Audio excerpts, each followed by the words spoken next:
उन्हाळ्यामध्ये हलका फुलका आज आपण नाश्ता बनवून घेणार आहे. त्यासाठी मी इथे घेतलेले ज्वारीचं पीठ, कांदा, कोथिंबीर आणि पुदिना बारीक चिरून घ्यायचा. शिमला मिरची आपल्याला चिरून घ्यायची आहे.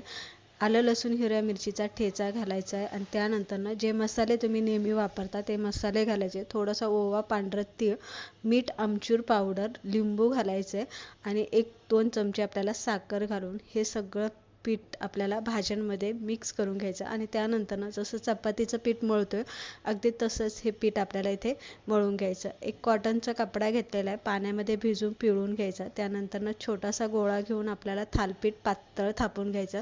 मध्ये अशा भेगा करायच्या म्हणजे ते व्यवस्थित भाज्या आपल्या शिजल्या जातात. पॅनला तेल लावून घ्यायचं. मिडियम गॅसवरती खरपूस असं भाजून घ्यायचं. थोडंसं पाणी घालायचं आणि झाकण ठेवून 2 मिनिटं वाफेवरती शिजून घ्यायचं. छान असं खुसखुशीत सकाळच्या नाश्त्यासाठी हलका फुलका म्हणून इथे ज्वारीच्या पिठाचं आपलं थालपीठ बनवून तयार झालं.